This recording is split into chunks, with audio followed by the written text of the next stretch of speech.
आज ही Doubtnut app download करें। Doubtnut पर होगा अब आपके सभी मैथ्स, केमिस्ट्री, फिजिक्स और बायोलॉजी डाउट्स का सफाया। बस अपने क्वेश्चन की फोटो खींचो, उसे क्रॉप करो और तुरंत वीडियो सोल्यूशन पाओ। Download now. Question is what is amoeba. Given question में बताना है अमीबा क्या होता है। अमीबा की अगर हम बात करें तो ये होते हैं माइक्रो ऑर्गेनिज्म, यानी ये ऐसे ऑर्गेनिज्म होते हैं जिनको हम अपनी नॉर्मल आईज से नहीं देख सकते, यानी ये होते हैं माइक्रो ऑर्गेनिज्म। अब अमीबा जो होते हैं ये होते हैं यूनिसेलुलर। यूनिसेलुलर कहे जाने से मतलब क्या है, यानी ये ऐसे माइक्रो ऑर्गेनिज्म होते हैं जिनकी पूरी बॉडी केवल एक सेल की बनी होती है, ये यानी होते हैं सिंगल सेल्ड। ओके, अब यहाँ पर अगर हम बात करें तो ये ऐसे माइक्रो ऑर्गेनिज्म हैं जो होते हैं यूकैरियोटिक। यूकैरियोटिक कहे जाने से मतलब ये है कि इनका जो सेल है ये पूरी तरीके से डिफरेंशिएट होता है, डिफाइंड होता है। डिफरेंशिएट एंड डिफाइंड कहे जाने से मतलब ये है कि सभी तरीके के मेम्ब्रेन बाउंडेड सेल ऑर्गेनेल्स यहाँ पर क्या होते हैं, प्रेजेंट होते हैं। एंड ऑल्सो यहाँ पर ट्रू न्यूक्लियस भी प्रेजेंट होता है।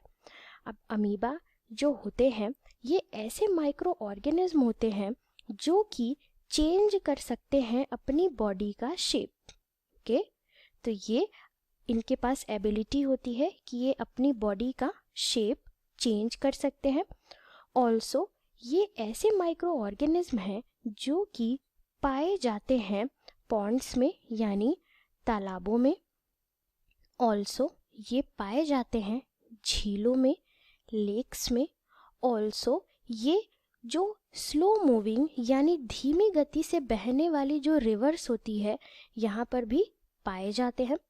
अब यहाँ अगर हम बात करें तो कुछ अमीबा ऐसे होते हैं जो कि ह्यूमंस की बॉडी के अंदर चले जाते हैं और यहाँ से ये क्या करते हैं, इन्फेक्शन कॉज करते हैं, बीमारी कॉज करते हैं, इलनेस कॉज करते हैं। ओके, तो ये तो बात हो गई कि अमीबा रहते कहाँ हैं। अब अगर हम इनके स्ट्रक्चर को देखें तो इनका जो स्ट्रक्चर है गिवन डायग्राम में, जो हमने अमीबा का स्ट्रक्चर लगा रखा है, ये अनइवन होता है, यानी इनका कोई पर्टिकुलर स्ट्रक्चर नहीं है इनकी बॉडी का। अब यहाँ पर अगर हम बात करें तो ये ऐसे माइक्रो ऑर्गेनिज्म होते हैं जिनमें मूवमेंट पाई जाती है। ओके, अब यहाँ पर जो मूवमेंट पाई जाती है ये स्पेशल तरीके के स्ट्रक्चर की मदद से पाई जाती है जिनको हम बोलते हैं स्यूडोपोडिया। ओके, अब ये जो स्यूडोपोडिया है इनको हम फॉल्स फीट भी कहते हैं। ये इस वजह से कहते हैं क्योंकि स्यूडोपोडिया कभी भी फिक्स स्ट्रक्चर में नहीं रहते, ये बनते बिगड़ते रहते हैं। तो स्यूडोपोडिया की ही वजह से इनका जो शेप होता है ये अनइवन होता है, कभी भी पूरे तरीके से ये एक शेप में नहीं रहते हैं, मल्टीपल शेप ये धारण कर सकते हैं। अब ऑल्सो हम यहाँ पर कह सकते हैं ये यूकैरियोट से, यानी सभी तरीके के मेम्ब्रेन बाउंडेड सेल ऑर्गेनल्स यहाँ पर प्रेजेंट होंगे। फॉर एग्जाम्पल हम कह सकते हैं यहाँ पर प्रेजेंट होता है क्या, प्लाज्मा मेम्ब्रेन के। अमीबा में होता है क्या, प्लाज्मा मेम्ब्रेन। ऑल्सो यहाँ पर पाया जाता है साइटोप्लाज्म के। ऑल्सो यहाँ पर प्रेजेंट होता है क्या, दैट इज न्यूक्लियस के। न्यूक्लियस भी यहाँ पर पाए जाते हैं। अब यहाँ अगर हम बात करें तो इनमें ऑल्सो कुछ अदर तरीके के सेल ऑर्गेनल्स भी प्रेजेंट होते हैं, देखने को मिलते हैं, जैसे कि क्या होते हैं, कॉन्ट्रैक्टाइल वैक्यूल के। कॉन्ट्रैक्टाइल वैक्यूल्स के ये भी होते हैं अमीबा में।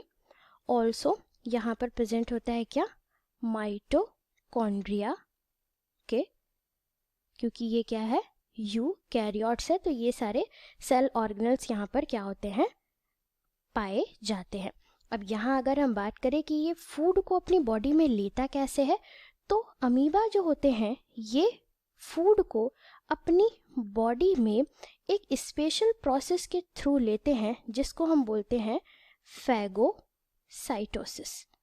अब फैगोसाइटोसिस ऐसी क्रिया होती है, ऐसी प्रोसेस होती है जिसके ज़रिए फूड पार्टिकल्स जो होते हैं इनको अमीबा जो होते हैं ये क्या कर लेते हैं, निगल लेते हैं ओके अपनी बॉडी में। तो ये हो गया क्या, अमीबा। गिवन स्ट्रक्चर भी हमने यहाँ पर लगा रखा है अमीबा का। क्लास 6 से 12 से लेके नीट, IIT, जेई मेंस और एडवांस के लेवल तक 10 मिलियन से ज़्यादा स्टूडेंट्स का भरोसा। आज ही डाउनलोड करें डाउटनेट ऐप या व्हाट्सएप कीजिए अपने डाउट्स 8400 400 400 पर।